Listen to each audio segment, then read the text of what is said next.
নমস্কার, বাঙালি রান্নাঘরে আপনাদের সবাইকে আমন্ত্রণ। প্রীতিলতা হিমু ব্লগে। আমি আজ আপনাদের সামনে নিয়ে এসেছি ঘরোয়া পদ্ধতিতে শীতের দিনে আর মাছের মাথা দিয়ে চচ্চড়ি রেসিপি। আশা করি আপনাদের ভালো লাগবে। আপনারা পুরো রেসিপি দেখার জন্য আমার সাথে থাকুন। চলুন দেখে নেওয়া যাক আজকে রেসিপিটা কিভাবে তৈরি করছি।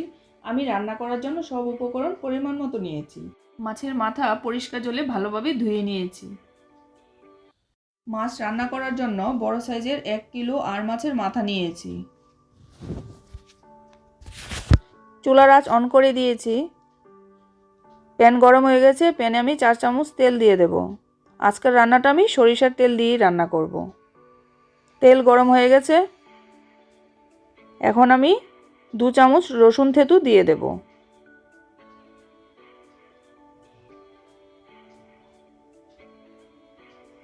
পরিমাণ মতো পেঁয়াজ পাতা দিয়ে দেব।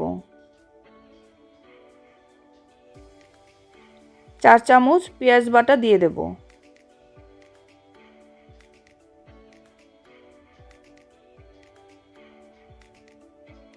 1 চামচ হলুদ গুঁড়ো, 1 চামচ লঙ্কা গুঁড়ো, পরিমাণ মতো লবণ, বড় সাইজের একটা টমেটো কুচি আর 6টা কাঁচা লঙ্কা দিয়ে দেব। কিছু সময়ের জন্য মশলাগুলো নাড়িয়ে দেব।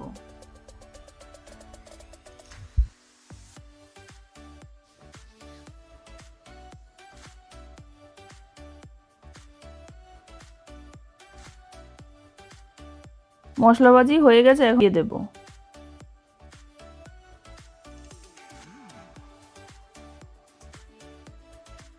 মাছের মাথাগুলো মশলাতে মিশিয়ে নেব।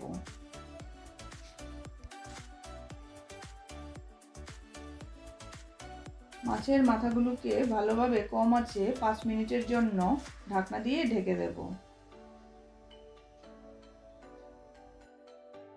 5 মিনিট হয়ে গেছে, ঢাকনা আমি উঠিয়ে নেব।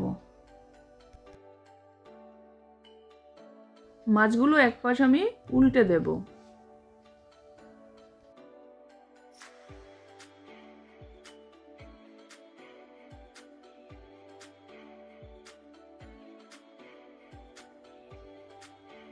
মাছগুলো ভাজি হয়ে গেছে,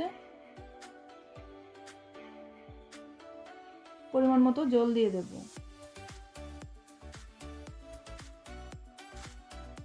এখন আমি নাড়িয়ে দেব।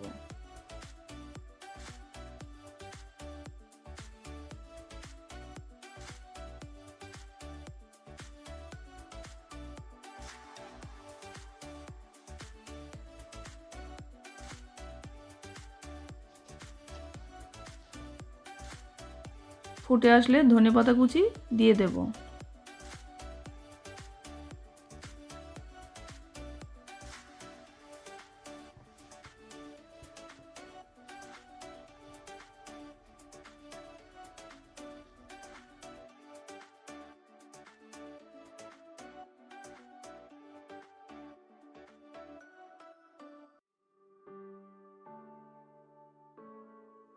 মশলার গা থেকে তেল বেরিয়ে আসলে নামিয়ে পরিবেশন করে নেব।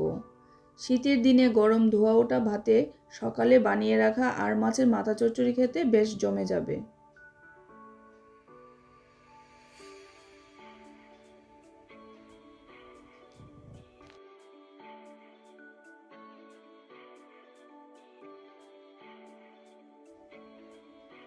আর মাছের মাথা চচ্চড়ি রেসিপিটা হয়ে গেছে।